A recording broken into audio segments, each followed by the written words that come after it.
Assalamualaikum warahmatullahi wabarakatuh dan selamat sejahtera. Bertemu lagi kita dalam channel Cikgu Su Selamat.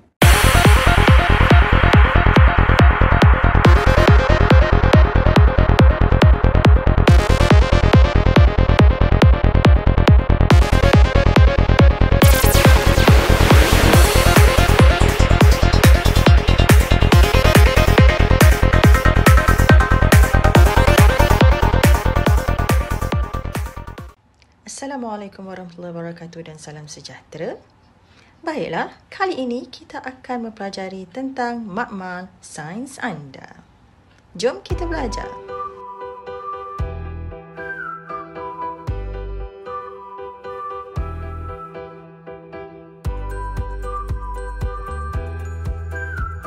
Di dalam bab ini juga, pelajar-pelajar akan dapat mengenal pasti, melukis, melabel, malahan membuat pengelasan kepada alat radas yang sering digunakan di dalam makmal.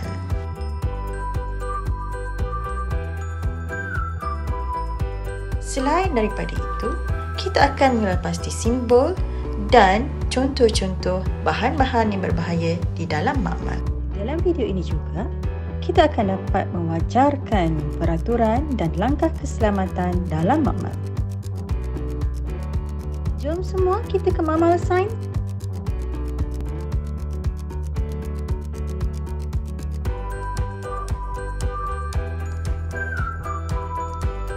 Contoh alat radas yang pertama ialah bika. Apakah kegunaan bika? Bika digunakan untuk mengisi cecair dalam kuantiti yang agak besar. Selain daripada bika, kita juga ada kelalang kun. Perhatikan kelalang kun. Bagaimanakah rupa bentuk kelalang kun? Satu lagi alat radas yang boleh digunakan untuk mengisi cecair dalam kuantiti yang besar ialah kelalang dasar bulat. Kenapa ia dikenali dengan nama kelalang dasar bulat? Perhatikan bahagian bawahnya. Itulah yang menyebabkan kenapa ia dikenali dengan nama kelalang dasar bulat. Terdapat satu radas yang sering kita gunakan di dalam makmal yang dikenali dengan nama tabung didih. Tabung didih biasanya digunakan untuk memanaskan bahan. Satu lagi radas yang hampir sama dengan tabung didih tetapi saiznya lebih kecil dikenali dengan nama tabung uji. Radas seterusnya dikenali dengan nama silinder penyukat. Seperti yang anda semua lihat, silinder penyukat adalah satu radas yang boleh digunakan untuk menyukat bahan jenis cecair. Selain daripada silinder penyukat, terdapat juga radas lain yang dikenali sebagai pipet. Pipet juga digunakan untuk menyukat isi padu cecair. Satu lagi radas yang biasa digunakan di dalam makmal untuk menyukat isi padu cecair ialah burette. Burette merupakan satu alat radas yang dapat menyukat cecair dengan lebih tepat. Selain itu, kita ada juga balang gas. Apakah tugas balang gas? Ya, tugas balang gas adalah untuk mengumpulkan gas. Alat radas seterusnya ialah tungku kaki tiga. Tugasnya adalah untuk menyokong alat radas lain semasa pemanasan dilakukan di dalam makmal. Seterusnya, kita ada kaki retort iaitu menyokong atau memegang alat radas yang lain semasa eksperimen dijalankan.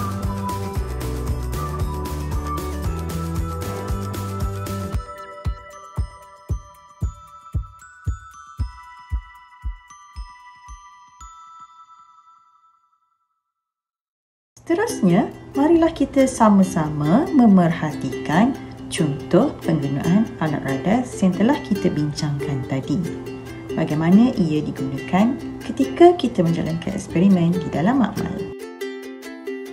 Baiklah, mari kita perhatikan bagaimanakah penggunaan alat radas untuk mengasingkan benda asing dan menghasilkan air tulen.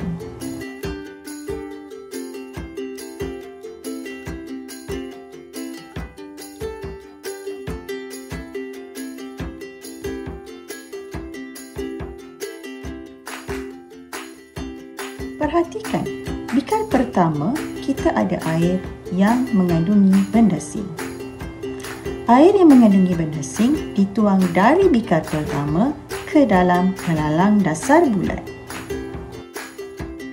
Seterusnya, kita sediakan alat radas seperti di dalam rajah yang telah saya sediakan. Pertama, kita letakkan bikar bersih di hujung kondenser Liebig. Seterusnya, kita menggunakan kelalang dasar bulat yang mengandungi cecair yang telah kita tuangkan dari bikar yang pertama tadi dan kita panaskan. Perhatikan kelalang dasar bulat disokong oleh kaki rektor. Kemudian kita nyalakan penunu Bunsen. Perhatikan kondenser Liebig mempunyai ruang untuk air paip masuk dan air paip keluar. Tujuannya untuk melakukan proses kondensasi untuk menyejukkan air yang telah dipanaskan. Akhir sekali, bikar yang berada di hujung kondenser Liebig akan mendapatkan hasil atau menadah hasil air tulen yang telah dipanaskan melalui proses penyulingan. Baiklah, teruskan kepada contoh yang kedua iaitu menyukat takat didih air tulen. Dapatkah anda semua mengenal pasti dan menamakan alat radas yang ditunjukkan di dalam rajah tersebut? Bagus! Alat radas yang telah digunakan ialah penunu Bunsen, tungku kaki 3,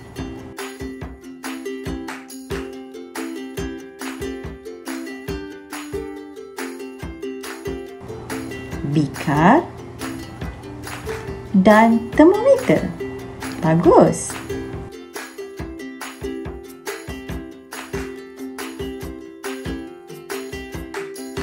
Seterusnya, mari kita belajar tentang simbol amaran. Simbol amaran yang akan kita pelajari adalah simbol amaran yang biasa terdapat di dalam makmal. Kenapa kita perlu tahu dan kenapa perlu adanya simbol amaran tersebut?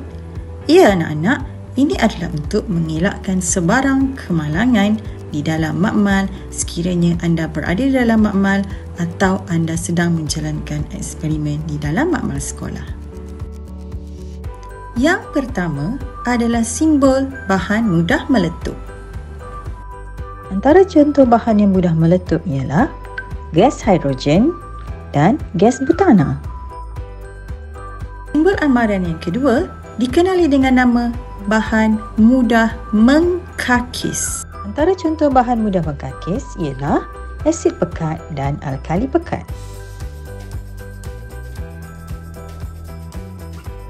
Simbol ini pula menunjukkan bahan tersebut adalah bahan beracun. Merkuri dan klorin adalah contoh bahan beracun.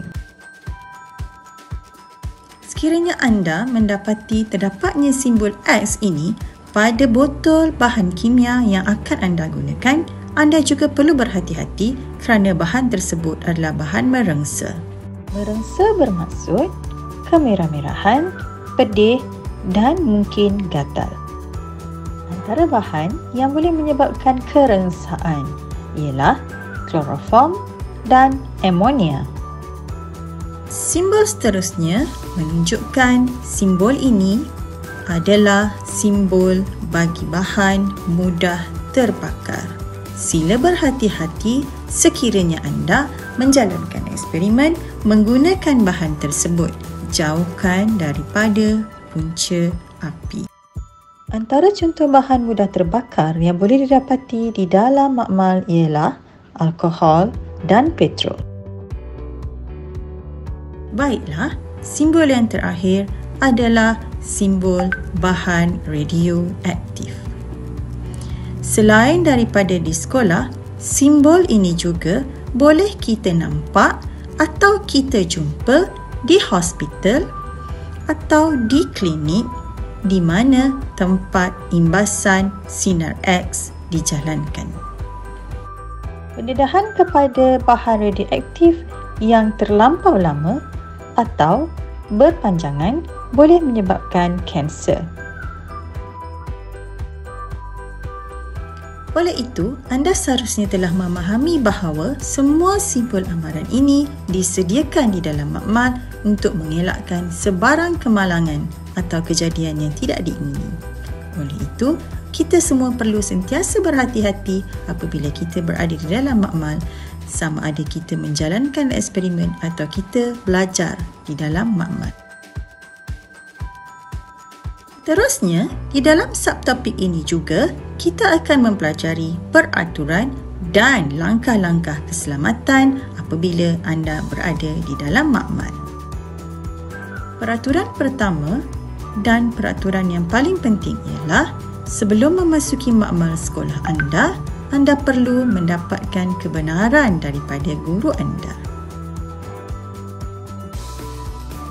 Seterusnya, anda jangan sekali-kali memulakan eksperimen tanpa sebarang arahan daripada guru. Seterusnya, semua pelajar seharusnya telah membaca terlebih dahulu langkah-langkah dan memahami langkah-langkah tersebut sebelum eksperimen dijalankan. Peraturan seterusnya adalah sebelum menjalankan eksperimen, sila baca dan pastikan bahan kimia yang akan digunakan adalah betul. Dan sila gunakan semua bahan yang dibekalkan dengan cermat. Baiklah semua, peraturan seterusnya adalah anda tidak dibenarkan sekali-kali makan atau minum di dalam makmal. Peraturan seterusnya ini juga adalah sangat penting. Anda dilarang membawa keluar sebarang peralatan iaitu alat radas makmal dan juga bahan kimia. Ingat tu? Setelah selesai menjalankan sebarang aktiviti atau eksperimen, anda perlu memulangkan semula semua bahan dan alat radas makmal ke tempat asalnya. Peraturan makmal yang seterusnya ialah anda perlu mencuci semua alat radas yang telah anda gunakan dan pastikan anda membuang sisa buangan di tempat yang betul. Akhir sekali, sila pastikan anda telah mencuci tangan dengan sabun dan air yang bersih sebelum keluar dari makmal. Baiklah, seterusnya, mari kita lihat apakah langkah-langkah keselamatan yang perlu diamalkan ketika berada di dalam makmal.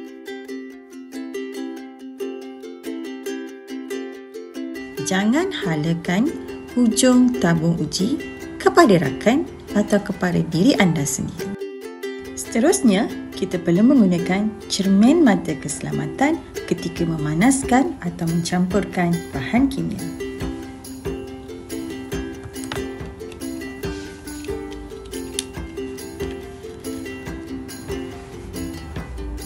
Sila jauhkan bahan yang mudah terbakar daripada sebarang sumber api.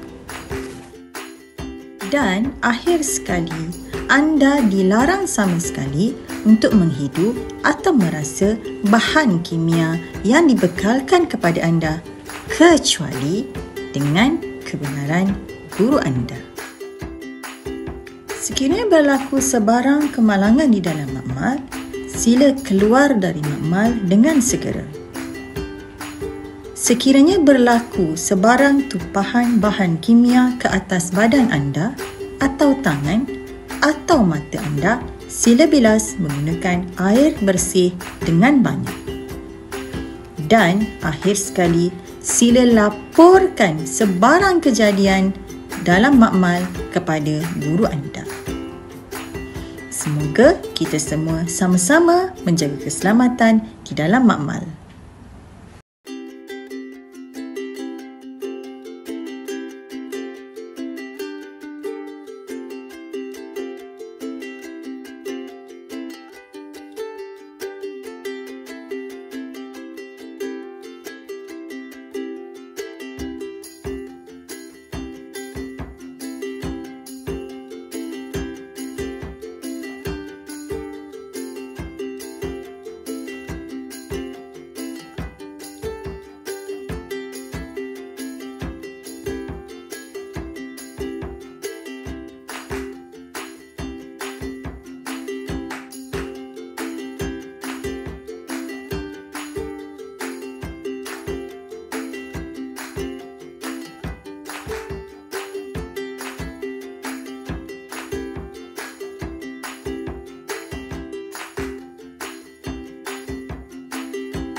amal sekolah anda.